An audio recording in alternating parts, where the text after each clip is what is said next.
Well, good afternoon, brothers and sisters. It is wonderful to be with you today. Welcome to Readings with Regina. Now, I would like to thank all of my subscribers. I even have some new subscribers. That is always wonderful. And I want you to hit that like button. It seems to mean something to YouTube about the algorithms and those sorts of things that I really don't quite understand. But anyway, I do understand this.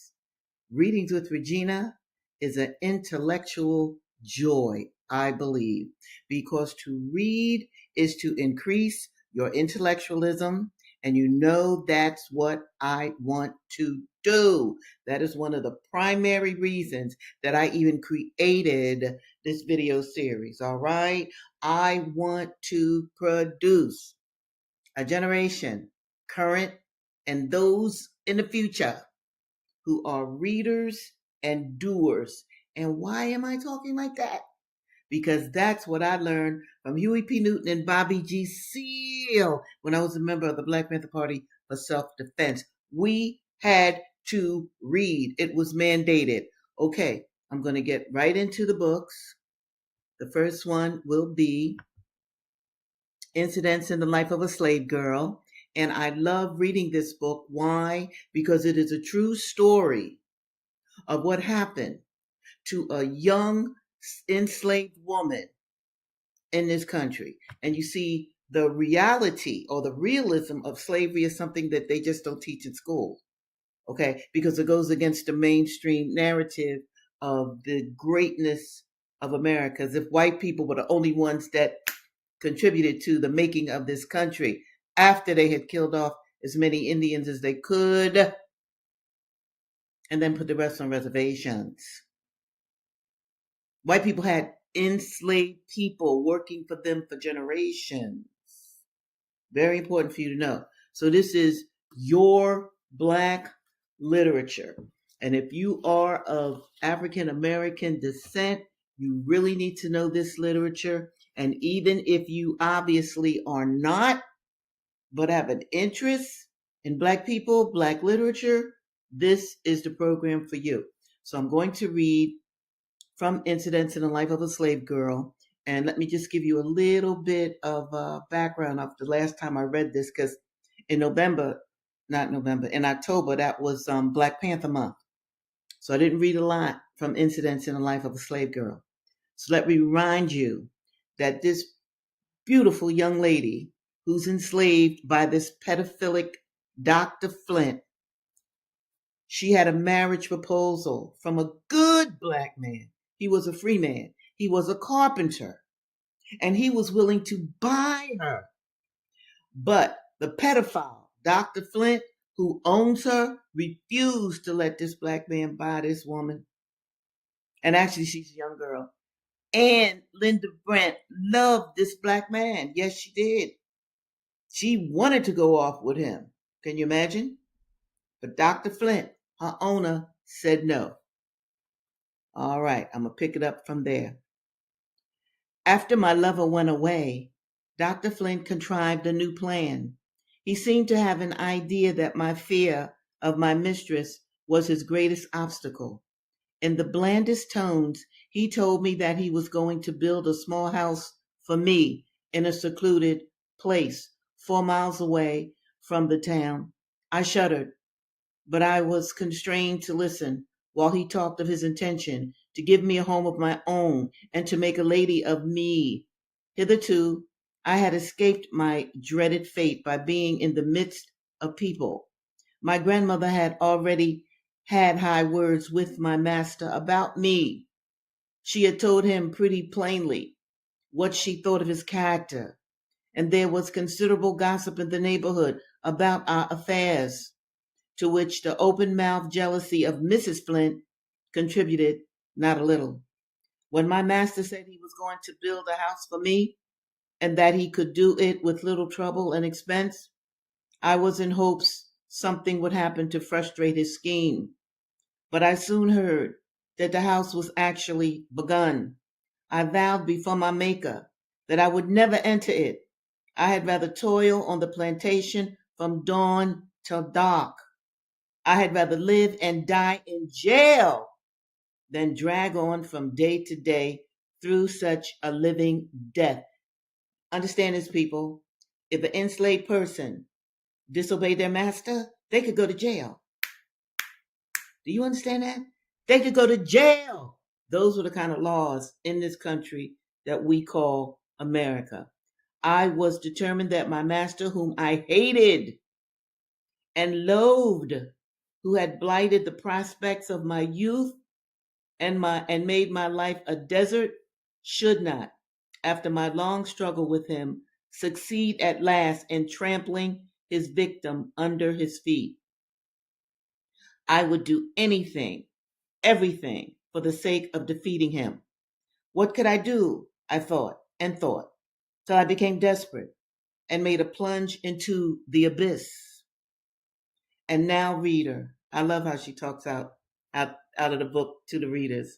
And now, reader, I come to a period in my unhappy life, which I would gladly forget it if I could. The remembrance fills me with sorrow and shame. It pains me to tell you of it, but I have promised to tell you the truth, and I will do it honestly. Let it cost me what it may. I will not try to screen myself behind the plea of compulsion from a master, for it was not so. Neither can I plead ignorance or thoughtlessness.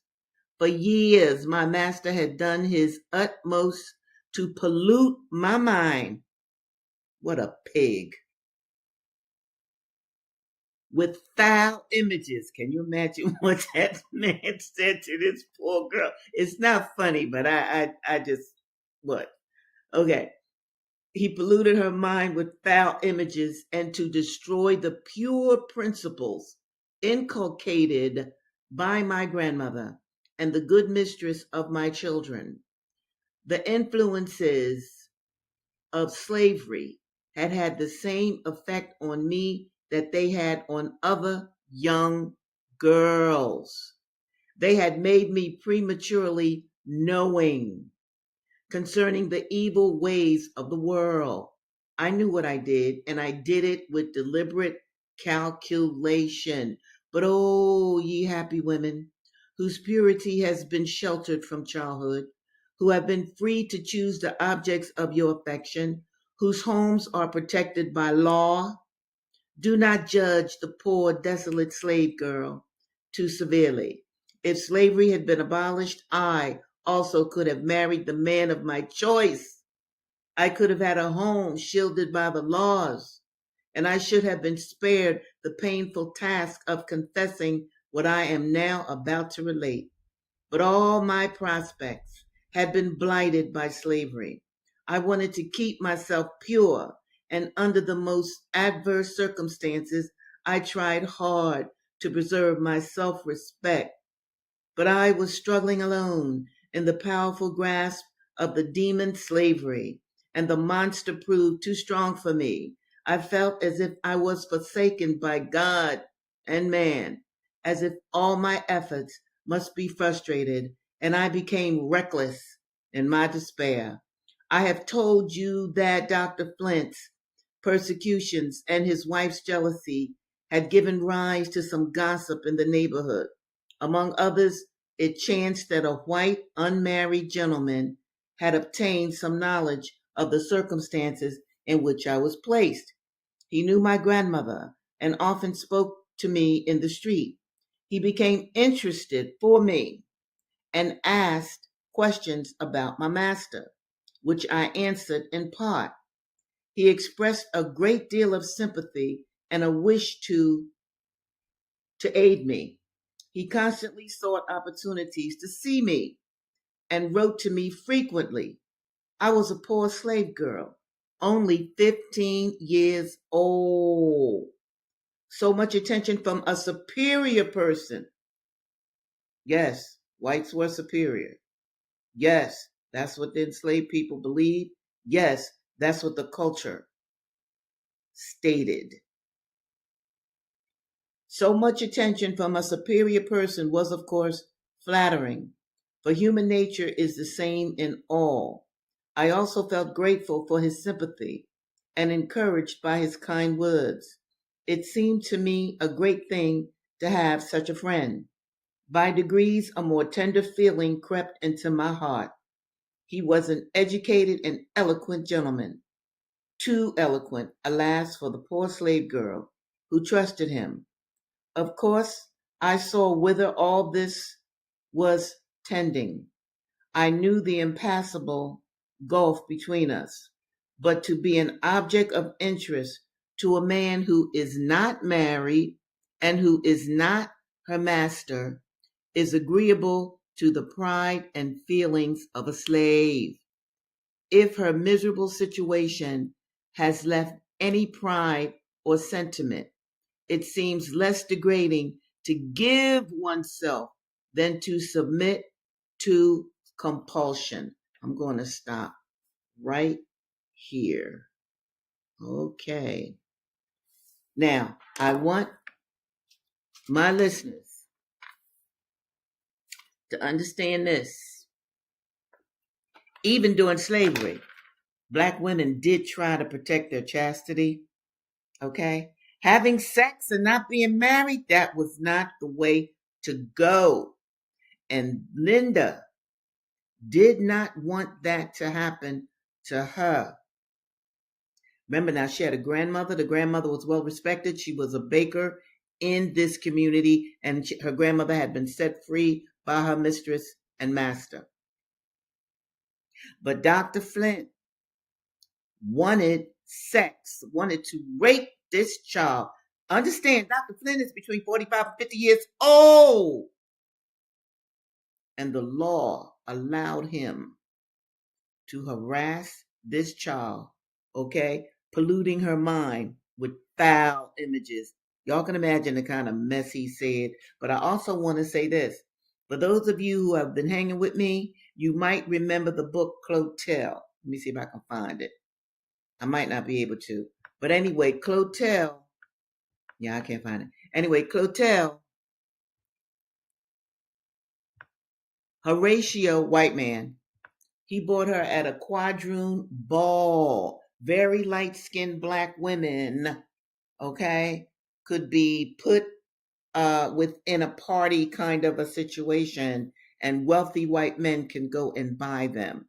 And Horatio built Clotel. Clotel was Thomas Jefferson's daughter, one of them. He built her a house all the way away from town. That's what Dr. Flint wanted to do to this poor girl, Linda Brent. Okay, the next book I'm going to read from is our heroine, Ida B. Wells. Very important person. Okay, she did not live during slavery, although she was born into slavery. But slavery was abolished by the time she was maybe 5 or 6 years old. So she was never enslaved like Linda Brent, but her parents had been. And just to bring you all back up to date, because of the break I took in October, because October was Black Panther Month, and I was reading from Bobby Seale and Huey Newton. Now, Ida B. Wells' parents have died. It was a yellow fever epidemic. Ida has 5 brothers and sisters. She really had 6, but one died. She had 5 brothers and sisters, and there was this society, this Black society that existed once slavery was over, and they came to the house because they wanted to take some of the children, okay? Because the children, they didn't have parents, right? Ida's only 15 years old, like Linda Brent. Isn't that a coincidence? I love those synchronicities.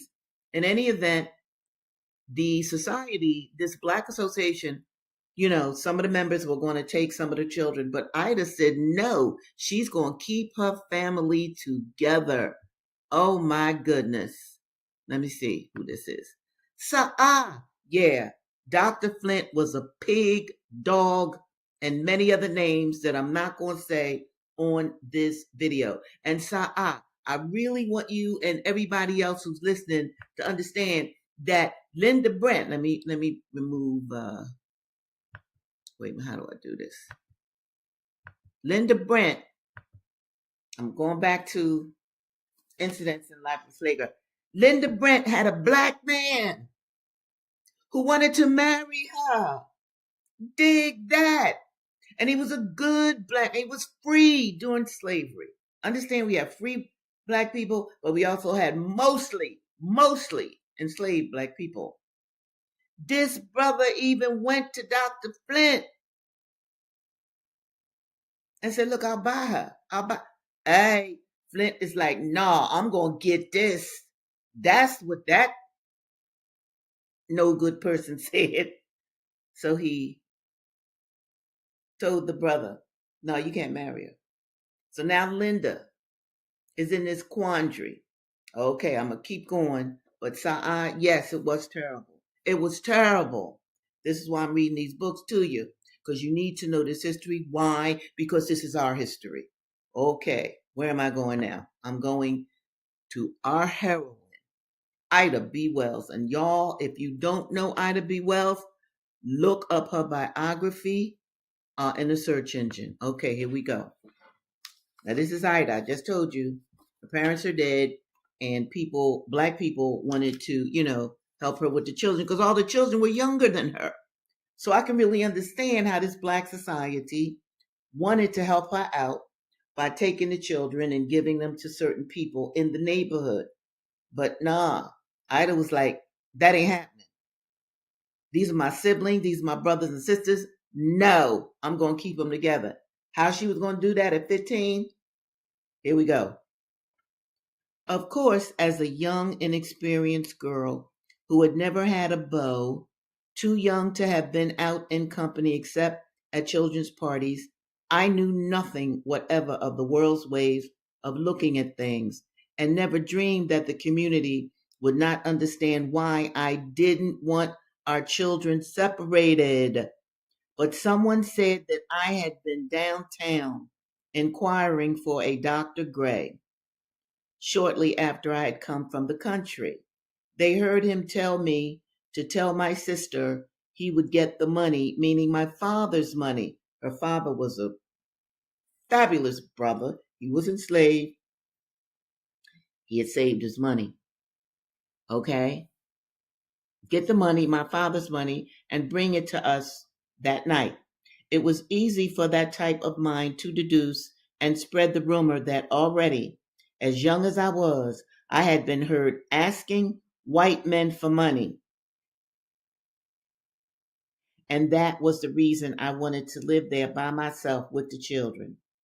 I am quite sure that never in all my life have I suffered such a shock as I did when I heard this misconstruction that had been placed upon my determination to keep my brothers and sisters together. As I look back at it now, I can perhaps understand the type of mind which drew such conclusions. And no one suggested that I was laying myself open to gossiping tongues. My grandmother came from her country home to stay with us after that.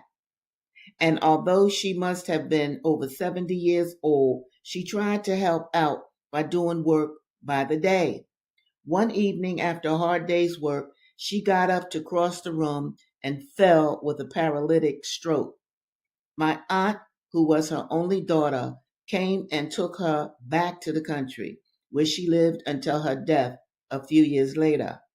I then found a woman who had been an old friend of my mother's to stay at the house with the children while I went out to my country school to teach.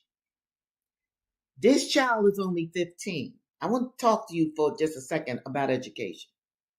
But her mother and father had taught her to read and write, so that now this child is only 15 years old. She has a broad knowledge of information, and she passed a teacher's exam in the 1800s and got a job. Do you understand me, people?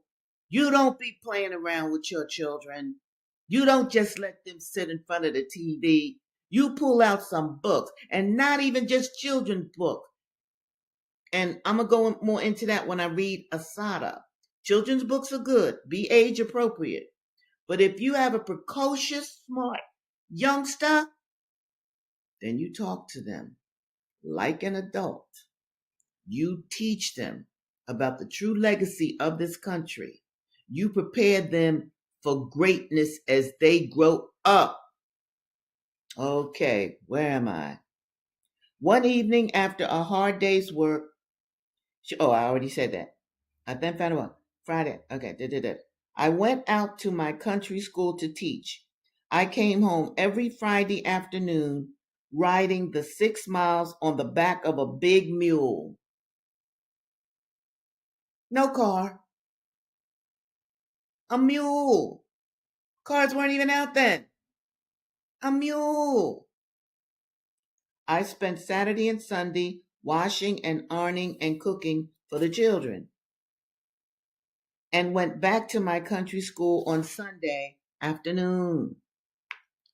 The country folks were kind and sympathetic, and almost every week they gave me eggs and butter to take home to the children.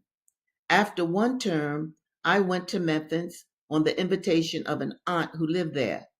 She had been widowed by the same yellow fever epidemic which took my parents, and she had 3 small children of her own to care for. My Aunt Belle, my mother's sister, said she would take care of Eugenia. My 2 brothers were put to work on their farm, and I took the 2 little girls with me to Memphis.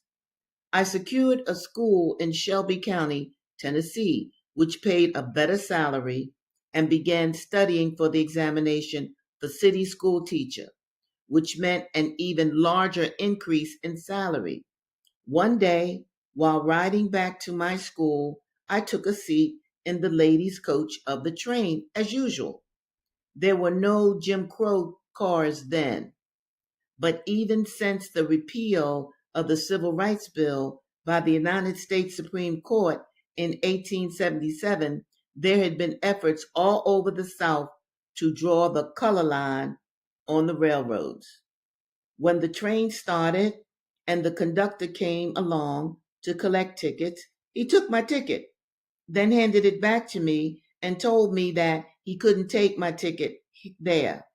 I thought that if he didn't want the ticket, I wouldn't bother about it. So went on reading. She went on reading. She went on reading. I think you get my point. In a little while, when he finished taking tickets, he came back and told me I would have to go to the other car. I refused, saying that the forward car was a smoker, and as I was in the ladies' car, I proposed to stay.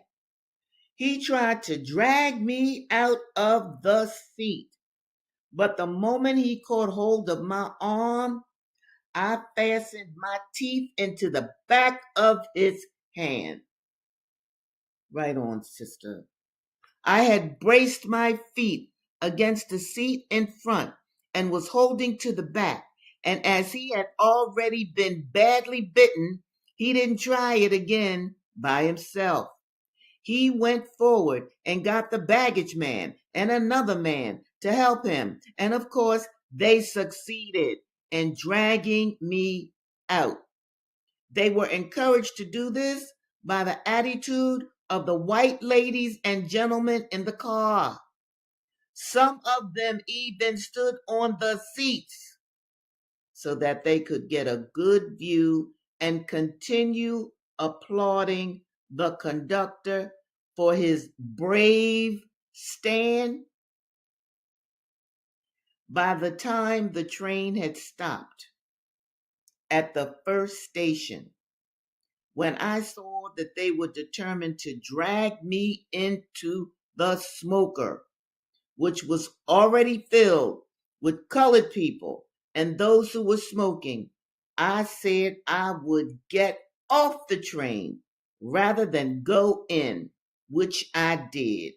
Strangely, I held onto my ticket all this time, and although the sleeves of my linen duster had been torn out and I had been pretty roughly handled. I had not been physically hurt. I went back to Memphis and engaged a colored lawyer to bring suit against the railroad for me. I'm going to stop right there. I'll pick that up on Thursday. Now, Ida is only 15, which is the same age that Linda Brent under Dr. Flint, 15 years old.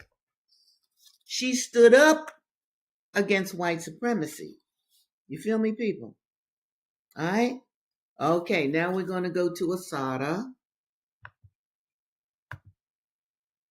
Yes, our revolutionary sister, and this takes place in 1950. She's going back into her childhood to tell you how she was brought up by her grandparents. Okay, here we go. In 1950, we moved to Wilmington, North Carolina, that is. Or is it South Carolina? I got to look that up. I think it's North Carolina. Anyway, in 1950, the year we moved to Wilmington, the South was completely segregated. Black people were forbidden to go many places, and that included the beach. Sometimes they would travel all the way to South Carolina, so it is South Carolina, just to see the ocean. My grandparents decided to open a business on their land. It consisted of a restaurant, lockers where people could change their clothes, and an area for dancing and hanging out. The popular name for the beach was Bop City, although my grandparents insisted on calling it Freeman's Beach. Throughout my childhood, the name Freeman had no particular significance. It was a name just like any other name. It wasn't until I was grown and began to read Black history that I discovered the significance of the name. After slavery, many Black people refused to use the last name of their masters. They called themselves Freemen instead. The name was also used by Africans who were freed before slavery was officially abolished. But it was mainly after the abolition of chattel slavery, look up chattel slavery if you don't know it, that many Black people changed their names to Freemen. After learning this, I saw my ancestors in a new light. For me, the beach was a wonderful place, and to this day, there is no place on this earth that I love more. I have never seen a beach more beautiful than it was then, before they decided to build a canal right through the property of my grandparents. It is now just a pale shadow of what it used to be. Most of it destroyed by erosion, but back then there were majestic sand dunes covered with tall seagrass where my cousins and I would build forts, houses, and sometimes cities. When time permitted, we spent hours hiding and making sneak attacks on one another. The sand was fine and clean, and in the beginning of summer, we could find just about every imaginable kind of seashell. When the sun got too hot, we would sit in the old blue Jeep my grandfather drove and play with frilly things like paper dolls and teacups. After I learned to read, listen to this. After I learned to read, listen to this. After I learned to read, I would sit in the sun under the huge hats my grandmother always made me wear, and I would read one book after another. I would read one book after another. Every other week, my grandfather went to the colored library on Red Cross Street, and the librarian would send 10 or so books for me to read.